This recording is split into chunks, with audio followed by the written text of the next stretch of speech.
an balimaw an faso Mali cɛkɔrɔba ni musokɔrɔbaw mɔgɔ minnu bɛ n'o ye mɔgɔ sigiba fɔlɔw ye ni tun taara dabanani na fɛn damanama de tun bɛ ye sugubulon in yɔrɔ la Bamakɔ suguba la kɔni a fɔlɔfɔlɔ o ye sugubulon ye sugubulon in nansaraw de y'a dilan i n'a fɔ an ka cɛkɔrɔba ni musokɔrɔbaw y'a fɔ cogo min o tɛmɛnen kɔfɛ n'i ye kɔlɔsili kɛ i bɛ yɔrɔ dɔ fana ye Radio Mali tun bɛ yɔrɔ fɔlɔ min na o ye Bunkɔrɔba ye o kɛrɛfɛ an ka jamana seko ni dɔnko o baarakɛbaw n'a bɛ f'o ma ko artisan olu ka so in fana jɔli kabili tuwawu tile waati o kɔfɛ yɔrɔ dɔ jɔlen bɛ o ni sugu cɛ u ko yɔrɔ de ma ko Institut National des Arts n'o ye INA ye o INA feereko kuma a kuma cayalen don bi kosɛbɛ cɛkɔrɔba ni musokɔrɔbaw dɔw ye ɲininkali kɛ ko munna anw da ma don a kuma na ɲɛɲini de y'a sabu ye sabu nin yɔrɔ in jɔlen bɛ san 90 a ka ca n'o ye bi a bɛ fɔ yɔrɔ min ma ko Institut National des Arts hali n'a tun y'a sɔrɔ kɛ ka fɔ yɔrɔ in an bɛ don min i n'a fɔ ko bi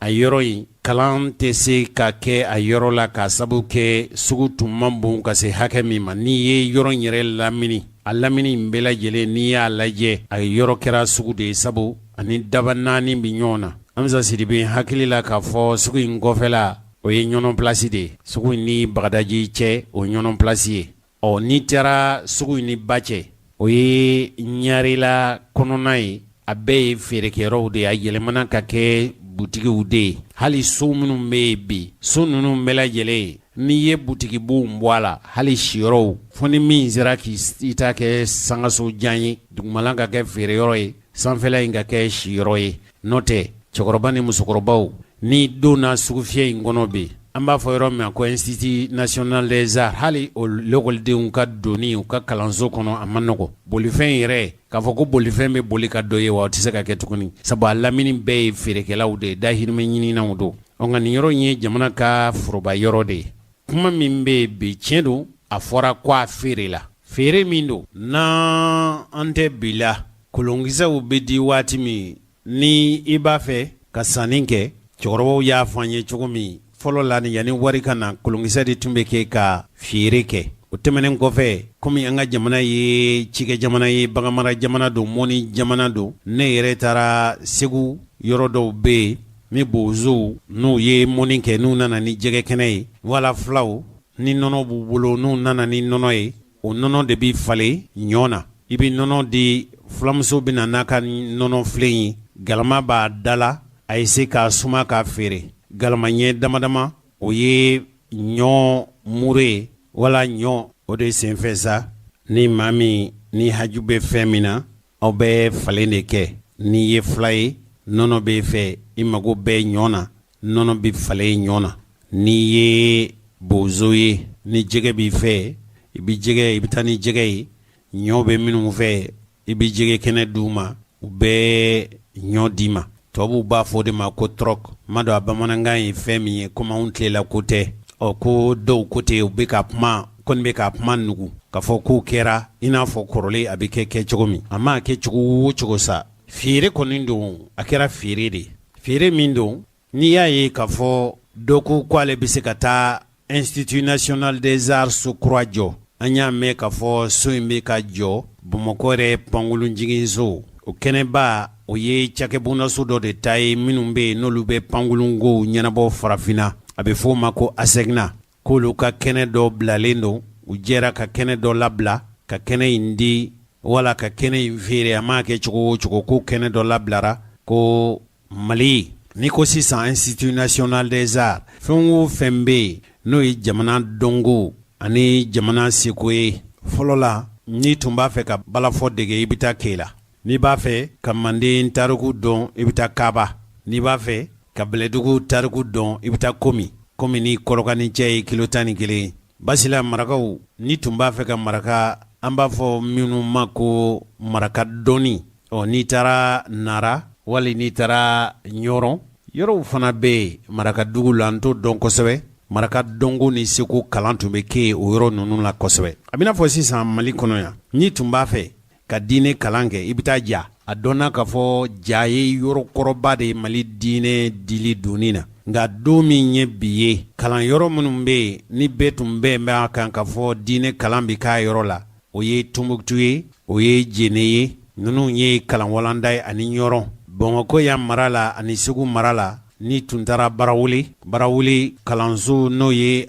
arabu kalanso baw ye caman bɛ an ka denmisɛnw na olu ye kalan kɛ barawuli Mali yɔrɔ bɛɛ yɛrɛ ye karankɛyɔrɔ ye o sabu ni maa min tun b'a fɛ hali Segu kɛ mɔgɔ caman bɛ yen o ye alisilamɛya ni diinɛ kalan u y'a dege Segu koyi an k'a fɔ dɔrɔn Mali yɔrɔ bɛɛ bɛ yen nka yɔrɔ kɛrɛnkɛrɛnnenw don kabila kɛrɛnkɛrɛnnenw bɛ yen olu tun bɛ mɔgɔw deli diinɛ kalan ani arabu kalan na nanzara kalanw na sa kalansobaw bɛ Bamakɔ yan i n'a fɔ lycée Askia Mohammed an'o ɲɔgɔnna siw o so minnu jɔn bɛ i m'a ye Tombouctou kalan bunda so kɔrɔbaw bɛ hali sini kalan bɛ k'a yɔrɔw la Bamakɔ yan Mali ye kalanso dɔ dayɛlɛ kabini tubabu tile waati ko Mali dɔnko ni seko ni ko i b'a fɛ ka kɛ kokɔrɔw dɔnbaa ye fɔlikɔrɔw fɔbaa ye jamana yɛrɛ lahalaya kɔrɔw dɔnbaa ye fɛn o fɛn n'a bɛ fɔ a ma ko art o ye jamana yɛrɛ denw dɔnko min bɛ u la min bɛ tali kɛ u ka jamana tabiyaw kan o mana kɛ fɔli ye o mana k'a sugu o sugu ye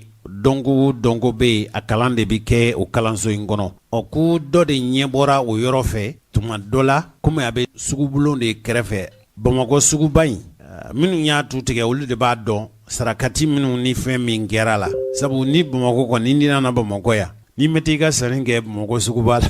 tiɲɛ yɛrɛ la tuma dɔ la hali ni mɔgɔw b'a dɔn k'a fɔ ni n taara kɛrɛfɛ sugu in na fɛn sɔngɔ ka di n'u ma se Bamakɔ suguba la ka sanni kɛ yen olu yɛrɛ kɔni fɛ u ma sanni kɛ minnu ye a sugu jɔ a jɔrɔ ni dalu minnu ye ɲɛlakaw de b'o dalu in dɔn o sugu in bɛ jɔ waati min fɛn damadama tun bɛ yen Institut National des Arts de b'o la yala dɔ de y'a ye sa k'a fɔ ko a sugu a jɔyɔrɔ in ka ɲi wa n'o ye Institut National des Arts ye ko Mali marabagaw o yɔrɔ in feere n'u y'a kuma nugu o nugu b'a fɔ de an m'a feere dɛ a kɛra falen de ye Mali marabagaw u ka kɛkun ka se hakɛ min ma u bɛ ladilali kɛ ladilali janfa ni fɛɛrɛ jugu u b'a kɛ ni hakilina minnu ye n'o tɛ Institut National des Arts o ka bɔ o yɔrɔ la ka taa n'o ye yɔrɔ wɛrɛ a bɛ bɛn kɛ yɔrɔ in kɔni a bɛ se ka yɛlɛma ka kɛ fɛn wɛrɛ ye hali n'a kɛra an ka laadafɛnw hali n'a yɔrɔ nin tun farala artisanat kan kɛ a tɛ bɛn wa a bɛ bɛn nka ko dɔ de ye nafolo bɔ o ni Mali marabaa dɔw bɛnna la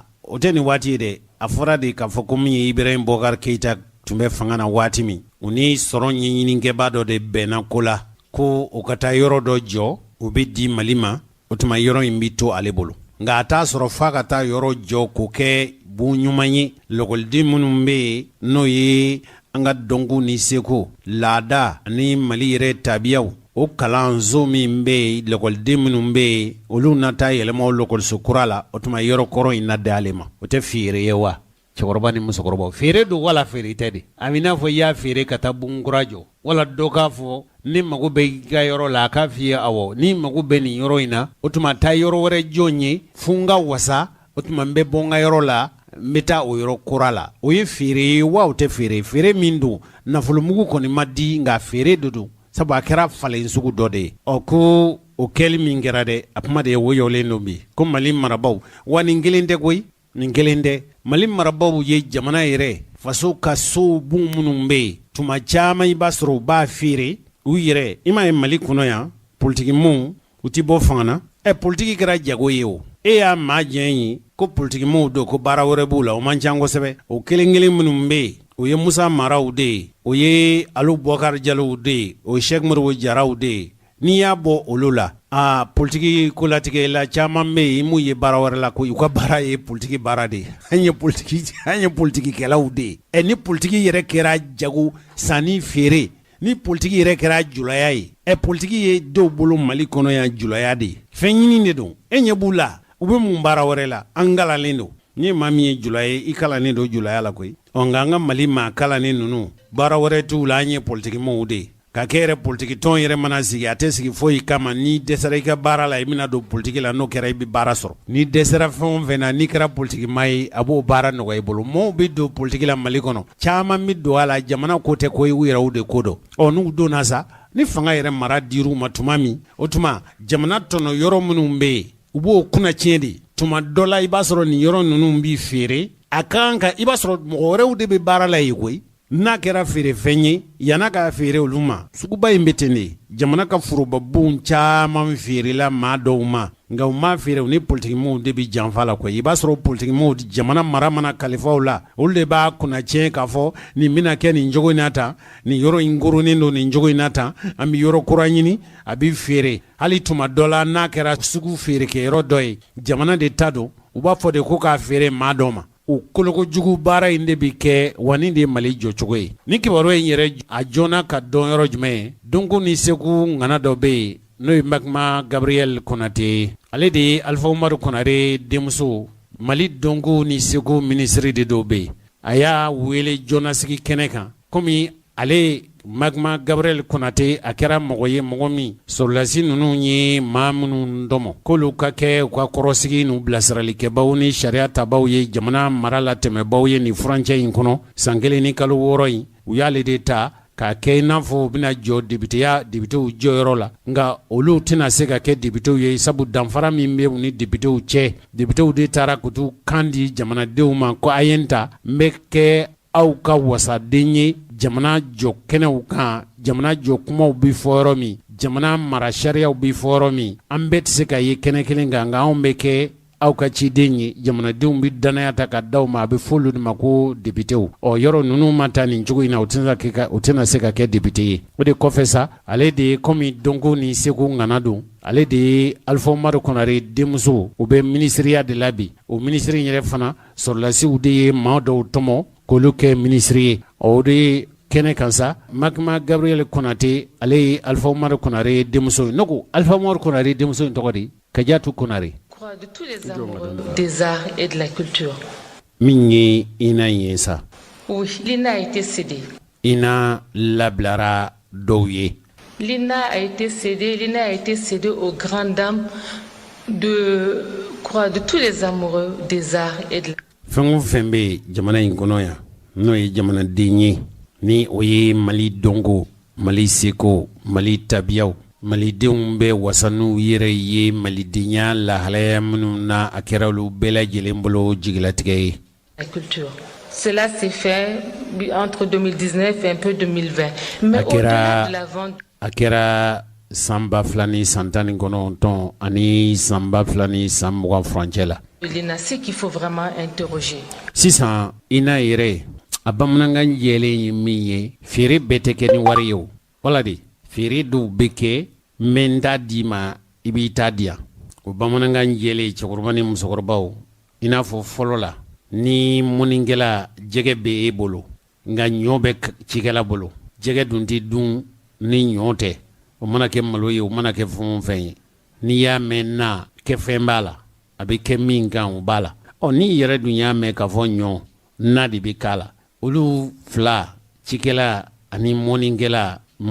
bɛ jɛgɛ dɔ di cikɛla ma cikɛla yɛrɛ fana bɛ ɲɔ dɔ di mɔnikɛla ma bɛɛ bɛ taa n'i ta ye feere tɛ o ye wa feere jɔn de a bamanankan jɛlen ye fɛn min ye feere kɔni don. C'est qu'est-ce que l'État fait? Nin ko in na jamana yɛrɛ ka forobafɛnw o tangalibaliya o burujali yala jamana yɛrɛ de bɛ ka mun de kɛ o kow la dɛ. Avec ses biens immobiliers. Mali ka jamana ka foroba dugukolow foroba bon u tangani ani u kisili ni ɲɔgɔnna walew ma yala jamana yɛrɛ de bi ka mun de kɛ dɛ. C'est cette politique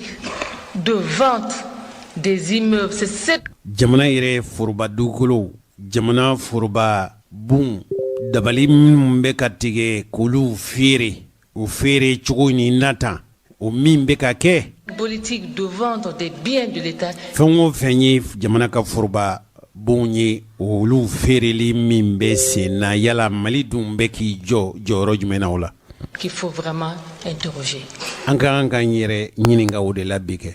Effectivement, Lina était un joyau architectural. Tiɲɛ don siga t'a la fiyewu Mali yɛrɛ an faso Mali tɔnɔmafɛnba minnu bɛ Mali bolo n'o bɛ Mali yɛrɛ ka lahalayaw ni Mali ka wasafɛnw bɔ Mali ka tɔnɔ ni Mali ka nafa masiri minnu bɛ jamana in bolo o masiriw de ye o suguw ye. Lina est un lieu de mémoire. Nin yɔrɔ in nin danbe yɔrɔ in taasibila yɔrɔ do hakili jagabɔ yɔrɔ do jamana yɛrɛ k'i kɔfilɛ a yɛrɛ ka tabiyaw ni danbew la o yɔrɔ de ye ina ye. Mais Lina a été cédée encore une fois ce que k'a fɔ aw ye dɔrɔn k'a fɔ ina in kɔni tɔnɔmada yɛrɛ tɛ koyi anta bamanankan yelen fɔ wa n y'a fɔ aw ye fɔ cogo min a feerela de n bɛ nin d'i ma i yɛrɛ k'a nɔnabila kɛ nin ye. Je convoque ici et ce que je convoque ici ne yɛrɛ kɔni bɛ n dama kasi minnu na k'u jɔnnasigi nin kɛnɛ in kan. c'est vraiment l'État. o ye de ye jamana ye jamana marabaw aw minnu ko ko aw bɛɛ faso ye ni jamana y'aw ta k'a bila sigiyɔrɔw la n b'aw de kani n b'aw de jɔnnasigi. L'État et la vente de ses biens. jamana yɛrɛ ka forobafɛn minnu bɛ yen ni fasoden bɛɛ lajɛlen ta don ni jamana yɛrɛ lahalayaw don o bɛ feereli minnu kɛ mun fɛ. Mobilier parce qu'un certain nombre de biens ont été cédés. ni forobafɛn minnu bɛ yen ni bɛɛ t'a don maa si kelen ta tɛ bɛɛ ka forobafɛn don k'o di ma wɛrɛw ma ten k'o di ma. En s'appuyant sur de véritables politiques de bonne gouvernance. Et nous, ce que nous allons faire pour la période de la transition. On connaît, on bɛna fɛn min kɛ nin furancɛ fanga in a bɛ nin waati in na n'o ye fangalatɛmɛ fanga in ye an bɛna min kɛ. Qui est aussi une période qui va nous permettre. O fana ye waati min bɛna se k'a to faso bolo. De préparer le jour d'après. A ka labɛnni kɛ waati nata ninnu na ni nin fanga in bɔra ye waati minnu bɛna k'o labɛn k'o kɛ ɲɛsigiw ye. Prêtez-moi l'expression d'assainir un peu la maison. Ayi yafa ma koyi ka ɲamanw ka kow lasaniya sabu kow ma lasaniya Mali kɔnɔ kow bɛ kɛ cogo min na a tɛ kɛ ni jɛlenya ye fiyewu. Pour que ceux qui vont arriver. K'a kɛ ni anw bɔra ye furancɛ fanga in bɔra ye minnu bɛna jamana mara la anw kɔfɛ. Puissent travailler en s'appuyant sur de véritables politiques de bonne gouvernance. Jamana yɛrɛ ka jamana mara yɛlɛma don a la cogo la cogo min maa kɔrɔ minnu bɛna jamana mara anw kɔfɛ u ka sinsin yɔrɔ sɔrɔ jamana in mara bɛ se ka kɛ mara kɛcogo ɲuman ye cogo min. Et dans cette démarche o kuntilenna nin hakilinaw la sa d'assainir la maison. ka se ka jamana mara la saniya maa minnu bɛ fɔ anw kɔ u ka se ka mara kɛ ni jɛlenya ani ladirilenya ye jamana ka nafa kama. Nous allons veiller particulièrement kɛrɛnkɛrɛnnen ɲɛna an bɛ hakili to an b'an janto min na à ce qu'aucun de nos établissements jamana yɛrɛ ka bon minnu bɛ yen kalanbondaso minnu bɛ yen kelen kana sɔrɔ a la. à ce qu'aucun de nos biens jamana yɛrɛ ka foroba fɛn ɲumanw o si kana se ka ne soit vendu, ne u kana feere jugu la u kana feere yɛrɛ jango feere jugu soit cédé. u kana maa si kana i biri olu kan ka jamana foroba fɛn kɛ i kelen facɛn ye. Et s'il y a des dispositifs réglementaires à prendre, dabali ni fɛɛrɛ minnu kan ka ta sariya bolo ma minnu ni tali ka kan sa nous allons les prendre parce anw bɛ olu ta. que nos biens, au-delà du bien physique, nos biens font partie intégrante d'un. fɛn o fɛn bɛ yen n'o ye foroba tɔnɔbɔ yɔrɔ ye tɔnɔba forobɔ fɛn ye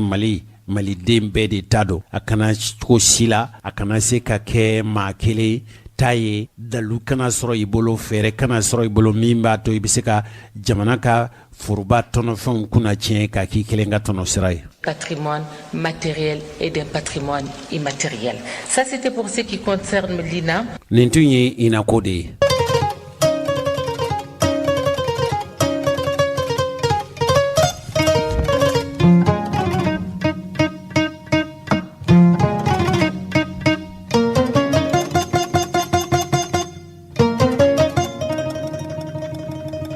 an balimaw an ye kibaruya minnu fana sɔrɔ o ye k'a fɔ ko mugu ciliw jɔra o mugu ci u jɔra ka sabu kɛ tubabuw b'a fɔ mɔgɔ minnu ma ko jihadistew ni ko i b'a fɔ cogo min cɛkɔrɔbaw aw ni musokɔrɔbaw ka faamuya sɔrɔ o de ye k'a fɔ dɔw kɛn bɛ ka marifa ta an faso mali kɔnɔ yan wa mali yɛrɛ keren tɛ koyi diɲɛ jamana caman bɛ a silamɛya fanga ka bon jamana minnu kɔnɔ wala u b'a fɛ ka jamana minnu kɛ a silamɛ jamana ye mɔɔw bɛ mɔɔw la olu ye marifa ta u bɛ ka kɛlɛ kɛ o jamana ɲɛmɔgɔ ninnu ani jamana kanabaw hali ni dunan minnu kɛra nafɛn ye ni i sen donna kɛlɛ la olu b'i kɛlɛ a bɛ fɔ olu ma ko jihadistu o jihadistu ninnu k'u ni donsow bɛnna bɛnkan dɔ la ɲɔnɔ mara la sɛbɛn minnu bɛ yen olu ye ɲɛfɔli kɛ nin kalo in tile 16 ka jira k'a fɔ ko nka nin bɛnkan in waati latɛmɛ don u bɛna a lajɛ furancɛ kɔnɔ nka nin bɛnkan in tuma dɔ la a na kɛ lafiya ye ka ɲɛsin ɲɔnɔ n'a mara ma kɛrɛnkɛrɛnnen ɲɛna Segu mara la. O yɔrɔ minnu bɛ bi ni papalikɛlaw kɛnbɛ ka a yɔrɔ kofɔlen ninnu minɛ bi kosɛbɛ, u ka bingani wale minnu tan bɛ k'o yɔrɔ ninnu sɛgɛrɛ a ka ca ni kalo 6 ye bi. Sɛbɛn minnu b'an bolo kɔrɔ olu de ye ɲɛfɔli kɛ, sabu ni papalikɛla ninnu o fɔra k'a fɔ k'u ni minnu bɛ jɛla o de ye Usama Ben Laden a ka kɛlɛkɛbolo min bɛ yen n'u k'a ma ko Al-Qaïda au Maghreb islamique. U bɛna mugu cili jɔli la u yɛrɛ ni donsow cɛ, donso minnu ko olu ka baara tɛ fɔ ye fo ka u yɔrɔ sigibaw u bolofɛnw ni u lakana. Nka o de senfɛ sa maa minnu bɛ filalamɔgɔw da o ye k'a fɔ ko donso ninnu k'u kɛnbɛ ka u ka kɛlɛ kunsin kɛlɛ fanba kunsin fila kabilaw ma. Sɛbɛnw y'a jira k'a fɔ ko nin lajɛ in kɛra kari su tɛmɛnen k'a kɛra kungo kɔnɔ ɲɔnɔ kɛrɛfɛ min ye donsow ye. A bɛ donso 100 ɲɔgɔn bɔɲɔgɔn bɔ fan dɔ fɛ minnu bɛ n'olu ye jihadisiw ye. U ka kɛlɛ kabila min bɛ n'o ye u b'a fɔ min ma ko Kabita Masina. Ninnu ye mɔgɔw ye minnu ko bɛ marifa ta ka don silamɛ ani silamɛyaw jigi kɔrɔ. Nin kɛlɛbolo min bɛ n'u ko olu ka kɛlɛ kun ye alisilamɛw ni silamɛya jigiya walew ye, olu fana ni Osama Ben Laden olu ka kɛlɛkɛbolo min bɛ n'u k'a ma ko Al-Qaïda au Maghreb islamique, ninnu bɛɛ ye marifatigiw ye. Kibaruya minnu b'an bolo o ye k'a fɔ ko nin kɛra Mali alisilamɛw ka jɛrɛtɔnba n'o ye Haut Conseil Islamique du Mali ye, k'a kɛra olu ka cidenw, olu ka cidenw tun ye ninnu ye maa 8 de tun bɛ yen, ko ninnu tun cira Mali alisilamɛw ka jɛrɛtɔnba fɛ n'o ye Haut Conseil Islamique du Mali ye ka taa cɛfɔ ni kanbɛn ani sigi ani ɲɔgɔn faamu o bɛ se ka latigɛ cogo min. Ko kibaruya in fɔra Haut Conseil Islamique ko latigɛlaw dɔw fɛ, olu ko olu ni sɔrɔla nin ko la ko o sigi ka fɔ ko de nana wolo mugu cili jɔli ye u ni ɲɔgɔn cɛ furancɛ kɔnɔ. An balimaw, bɛnkan ye mun ye? O de ye k'a fɔ diinɛ marifatigi ninnu ani donsow jɛna u bɛnna k'a ye k'a fɔ waati furancɛ kɔnɔ u ka muw bila minnu ye a yɔrɔ sigibaw ye ɲɔnɔ mara la kɔni. Kabila minnu bɛ yen n'o ye bamananw ye fulaw, o ko u bɛɛ bɛ se ka taa u ka foro ci kɛ ni min b'a fɛ ka taa bagan feere, o k'i na se ka t'i ka bagan feere kɔlɔlɔ t'a la. O ko jihadisi minnu bɛ yen n'o de ye ko k'u ka kɛlɛ kun ye diinɛ ye, k'olu ko maa 10 ɲɔgɔn bɔɲɔgɔn minɛlen d'u bolo k'u ye layidu ta k'a fɔ u bɛ o mɔgɔ ninnu labila. Min ye donsow ye, donsow u ko tiɲɛ don anw fana bɛna aw bila, aw ko k'aw bɛna kun ye dugu kɔnɔ diinɛ laseli ye ani wajuli ye, ko an b'aw to ye aw kana wajuli kɛ. Nka u y'a ɲini nin dɔgɔfurancɛ damadama in kɔnɔ k'a to ci ka lase a kan ka lase yɔrɔ ninnu bɛɛ lajɛlen na i n'a fɔ ɲɛfɔli kɛra kɛcogo min. U y'a jira fana k'a fɔ diinɛ ɲɛmaa minnu bɛ yen n'a bɛ f'u ma ko kadiw de bɛ kiritigɛlaw olu ka jɔyɔrɔ la, ko olu na se k'u ka kiriw tigɛ tuma min ni yenkaw yɛrɛ y'a kanu ka fɔ an ka kiri ka tigɛ diinɛ ɲɛmɔgɔw fɛ minnu sigin bɛ ka kiiti alisilamɛya sariya la boli k'o latigɛ ko jɛn ka kɛ n'o ye. U y'a jira fana k'a fɔ ko min ye suturafiniw ye n'o ye hijabu ye k'o donni ye wajibi de ye. An bɛ hakɛto ɲini kɛ aw fɛ, min ye hijabu fini donni ni wajibi don ani jagaw minnu bɛ minɛ ko da ma se o kuma ninnu ma. Nka nin ko in labɛnbaw cɛfɔ ni kanbɛn o latigɛbaw n'o ye Haut Conseil Islamique mɔgɔw ye, olu de ye nin kuma nin fɔ nin fɔcogo la ko diinɛ kɛlɛcɛ ninnu ni donsow k'u jɛna u yɛrɛw bɛɛ lajɛlen ka jɛ ka yafa ɲɔgɔn ma. Kɛlɛcɛ minnu tora kɛlɛda la ani tiɲɛni minnu kɛra ko bɛɛ ka yafa i ta fan, ni min ka bolofɛn tiɲɛna wala min ka maa fara ko jɛn ka kɛ u ni ɲɔgɔn cɛ, u k'a kɛ ji bɔnen ye u bɛ se ka hadamadenya yɛrɛ sabati cogo min. Nka cogo min na an bɛ se ka faamuyali kɛ, Haut Conseil Islamique ɲɛmɔgɔba n'o ye Sheikh Sherif Usman Madani Haidara ye, ne hakili la k'a fɔ ale da sera kuma in ma tuma min na a bɛ Segu ɲininkaliw selen a ma, a ye jaabi min di o filɛ. An bɛ fɔ i ka ɲininkali la,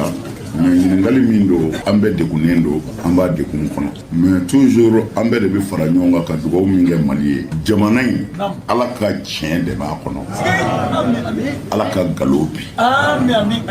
Jamana in y'o dɔrɔn de. An karamɔgɔ anw wulila k'an seko kɛ nin ko in na fi sabilillahi Ala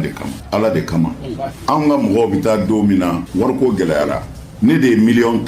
juru d'u la k'a bɔ n kunna k'a di pour que baara in ka kɛ yan ne ka wari ka sigi an ka mɔgɔw ye u y'u yɛrɛ di de u y'u ni di karamɔgɔ ni e y'an bila ka taa yɔrɔ o yɔrɔ hali n'an bɛɛ bi sa an bɛ taa u taara u ni kungo kɔnɔ marifa cila ninnu u y'u yɛrɛ sɔn kungo kɔnɔ an ka mɔgɔw jɛnna n'a u y'u ni di ala ma ka t'u nɔfɛ kungo kɔnɔ alors u sigira kungo kɔnɔ mɔgɔw y'u ka jɛn di tiɲɛ yɛrɛ la mais o y'a sɔrɔ donsow ma ɲɔgɔn faamu ka ɲɛ o kɛra min na donsow ka réunion caman kɛra o kɔnɔna na ci bɔra Bamako yɔrɔ fila k'a f'u ye k'u kana sɔn ko n'u sɔnna ko Haidara de bɛna tɔgɔ ta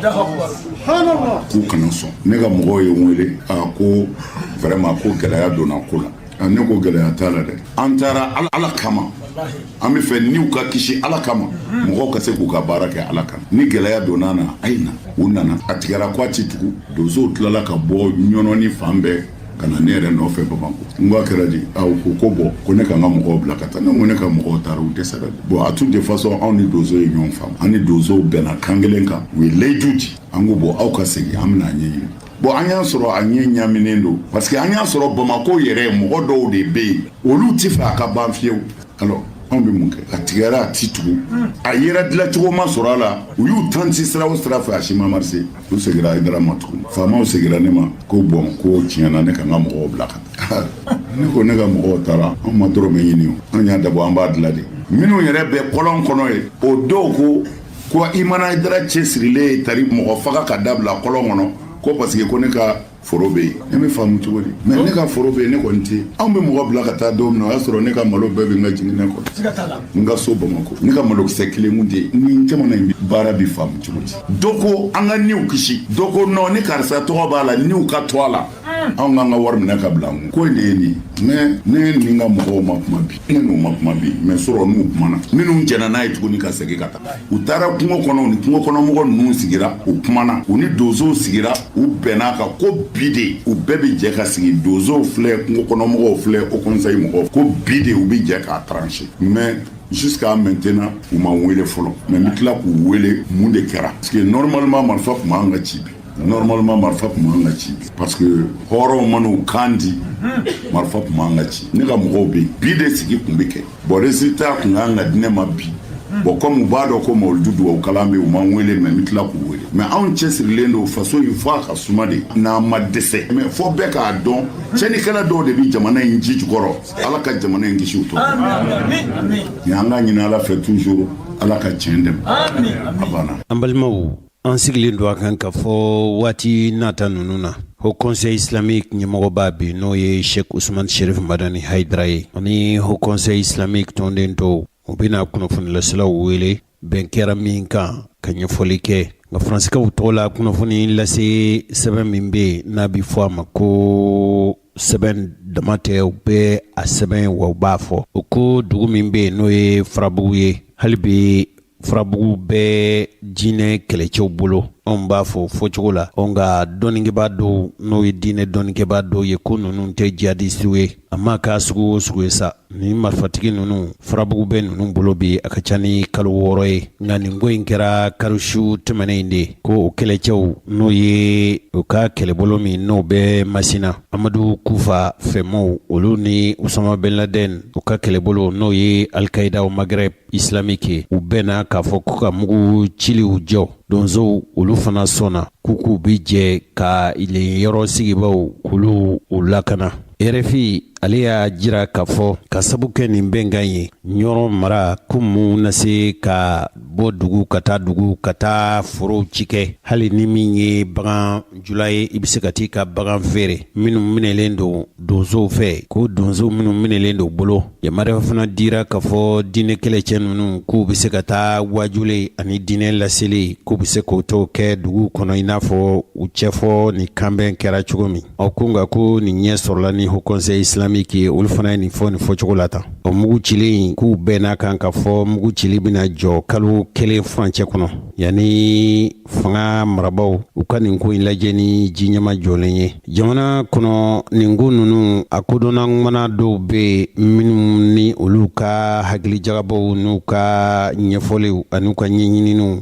Boubacar Ba ale kɔni y'a jira k'a fɔ tiɲɛ don ni lahalaya min n'o o bɛ Mopti mara la a kɛra i n'a fɔ nin ye ko kɛta ye a ye se ka ɲɛ koyi nin bɛ se ka kɛ ko ɲɛta ye mun yɛrɛ u bɛ se ka da nin ko la koyi Mopti ani Segu mara la nka fo ka perepelatigɛ di k'a fɔ nin t'a siɲɛ fɔlɔ ye cɛfɔ ni kanbɛn ani mugu cili ni bɛnko la nin t'a siɲɛ fɔlɔ ye a ka kɛ nka Zeyinata a kɛra donsow yɛrɛw de fɛ ani Haut Conseil islamique ani mɔgɔ minnu bɛ yen ni a fɔra k'a fɔ olu ye djihadistes ye kɛrɛnkɛrɛnniyana a kɛlɛbolo min bɛ Masina n'o ye Amadu Kufa ka mɔgɔw ye ninnu ye mujahidinw de ye silamɛw b'a dɔn k'a fɔ mujahidin ye maa minnu ye u bɛ kɛlɛ kɛ diinɛ tɔgɔ la wa olu ka bɛnko la fitinɛ tasuma bɛ se ka jɔ cogo min n'i ye nin ko in lajɛ bɛɛ bɛ na ni i fɛlako de ye n'a dun kɛra k'a fɔ bɛɛ nana sigi bɛɛ i fɛla fɔ mugu cili jɔra nin kodɔnna in kɔni y'a jira k'a fɔ tiɲɛ don maa bɛ se k'a fɔ ko ninnu na se ka bɛn nka a ko tɛna ɲɛ sɔrɔ fo yanni kalo kelen ɲɔgɔnna kɛlɛbolo minnu bɛ yen n'o ye diinɛ kɛlɛcɛw ye n'olu ye Amadu Kufa ka mɔgɔw ye olu ka laɲini ye min ye o ye k'a fɔ ka ɲini k'a fɔ Mali soldasiw yanni kalo kelen cɛ u ka bɔ Farabugu ni o ma kɛ bɛɛ o tuma mugu cili jɔli min kɛra k'olu b'a bila n'i ye ninnu ka laɲini lajɛ a bɛna gɛlɛya kosɛbɛ Mali marabaaw olu ka jɛni nin ye nka nin kɔni ko tɛ ko nɔgɔn ye n'i ye jamana marabaaw lajɛ sabu k'a ɲini k'a fɔ jamana ka mara ka bɔ yɔrɔ la yɔrɔ min o ye faso dugukolo dɔ ye o tɛ fɛn nɔgɔn ye nka n'i y'a lajɛ fana ninnu daminɛlen don a ka ca ni kalo caman ye bi m'u bɛ minɛ k'u fa m'u bɛ minɛ k'u bolofɛnw minɛ ni kodɔnna jamana don fɛɛrɛ jamana don u bɛ se ka nin ko in lajɛ ni ji ɲɛma jɔlen ye kɛrɛnkɛrɛnniyana yenkaw bɛ dugu min na bi n'a dun fɔra k'a fɔ a ka lajɛ ni ji ɲɛma jɔlen ye n'a y'a sɔrɔ ko nin bɛ se ka kɛ dabali ni fɛɛrɛ ye munna a ti kɛ yala a tɛna kɛ k'a fɔ ko jamana yɛrɛ y'i fori ka bɔ a ka kokɛtaw kɔrɔ wa Mali kɛn bɛ ka janfa yɛrɛ kɛ wa jamana dun ka mara kan ka boli fantan naani bɛɛ lajɛlen fɛ n'a yera o ye cogo la nka an k'a lajɛ yala tiɲɛ jumɛn bɛ nin yɔrɔ kofɔlen na dɛ Farabugu kɛrɛnkɛrɛnniyana sabu Farabugu ni Muritani bɛ dancɛ bɔ u ka kɛlɛcɛ minnu bɛ yen RFI y'a jira k'a fɔ n'a bɛ fɔ olu ma ko mujahidinw k'o de kɛn bɛ ka nin yɔrɔ in bɛɛ lajɛlen minɛ wa u ka mara de bɛ boli se min ka d'u ye o de bɛ kɛ o tuma a ka gɛlɛn k'a fɔ o tɛ diɲɛ tɛ kɛ n'o ye a ka lajɛ ni labɛn cogo b'a la ni fɛn bɛ se ka labɛn min b'a to jamana bɛ se ka segin nka a bɛ segin ni danaya munnaw tɛ kɛ RFI y'a jira k'a fɔ ko olu taara cɛfɔ ni kanbɛn o minisiri ko u taara o minisiri bondaso la k'olu ko fo ka se nin yɔrɔ in ma dantigɛli wɛrɛ tɛ olu fɛ u yɛrɛw ko ten k'u ba makɔnɔni kɛ ko Conseil islamique du Mali mɔɔw taara ci min kɛ sabu o Haut Conseil islamique sɛrifukɛ n'o ye Usman Sɛrifu Madani Hayidara ye ne hakili la k'a fɔ a ye ɲɛfɔli kɛ nka fo k'a fɔ aw ye k'a fɔ a ye nin kuma min fɔ o kɛra Segu Mawuludu kɛ kɛnɛ kan kunnafonidilasilaw ka ɲininkali bolila kan nka ka se nin yɔrɔ in na dɔ la don nata ninnu na u bɛ se k'u kanbɔ ka ɲɛfɔli pɛrɛpɛrɛ latigɛlen kɛ aw yɛrɛ y'a ka kumaw mɛn a y'a jira k'a fɔ ko u cira nka fo ka se u don su kɛnɛ ma fɛn tun ma fɔ ale ye aw ka bɔ o don na sa ka se bi ma i b'a sɔrɔ a bɔra fɛn wɛrɛ kalama ni kibaru lase wɛrɛ kɛnɛ sigira ni min sɔrɔl'o la an b'o lase aw ma inshallah hali ni a tun y'a sɔrɔ k'a fɔ an ma se ka an ka jamana ɲɛmaaw u sɔrɔ k'u ɲininka sabu RFI ko k'olu y'a ɲini k'a fɔ ko ni minisiri bondaso min sigilen don cɛfɔ ni kanbɛ olu nin bɛ nin ko la wa nka lajɛ tun bɛ anw fɛ Mali kɔnɔ yan o lajɛ in de ye fɛn o fɛn n'o kɛra woyɔ ye a kɛra tiɲɛni ye a kɛra ninbɔ ye a kɛra nafolo tiɲɛ ye a ma kɛ kɛlɛ senfɛ furancɛ in kɔnɔ ka daminɛ kabili san 2000 ni san 12 ka se bi ma maa yɛrɛ bɛ se ka fɔ kabili jamana in tu tigɛra fo ka se bi ma woyɔ minnu tɛmɛna maaw ni ɲɔgɔn cɛ ni a kɔlɔlɔ fanga bonyana n'a tiɲɛni fanga bonyana cakɛ bondaso kulu bɛ anw fɛ Mali kɔnɔ yan min bɛ a lajɛ woyɔ minnu fo ka se ninbɔ ni tiɲɛniw ni fɛnw ma Mali kɔnɔ yan malidenw yɛrɛ dama u k'a lajɛ cogo min k'a dɔn k'a fɔ u yɛrɛ ye kelen ye sabu ni ko ministère de la réconciliation o ye malidenw yɛrɛ dama ni ɲɔgɔn cɛ ka cɛ fɔ ka bɛn ka yafa ka ji bɔ ka dɔ ka fɔ ntoɲɔnen kɔfɛ bɛɛ ka yafa i ta fan bɛɛ ka ji bɔ jamanadenw ka tacogo kurala u yɛrɛ ka jujɔn kurala u yɛrɛw ni ɲɔgɔn cɛ u bɛ se ka jamanadenya kɛ cogo min o lajɛ tun bɛ sen na kunnafonilaselaw tuma dɔ la u ka ɲininkali selen a ma hali ni nin ko in tɛ kɛrɛnkɛrɛnnen ɲɛna colonel major Ismail Wage a ɲininkali min kɛra kunnafonilaselaw fɛ a ye min fɔ ni maa min ye lamɛnli kɛ tuma dɔ la hakilina nin bɛɛ lajɛlen bi sɔrɔ a kɔnɔ a ye min fɔ an k'o lamɛn. CVGR mɔgɔw o b'a fɔ min ma ko commission vérité justice et réconciliation olu ye nin sigi kɛ ka taa justice transitionnelle fan fɛ donc an bɛ don min na ko bi jamana taabolo yɛrɛ bɛ cogo min na f'an ka ɲɔgɔn faamuya an ka yafa ɲɔgɔn ma kow kɛra ka tɛmɛ kojuguw kɛra ko la loi nin talen a kiri kan ka ban donc cour d'assises y'o de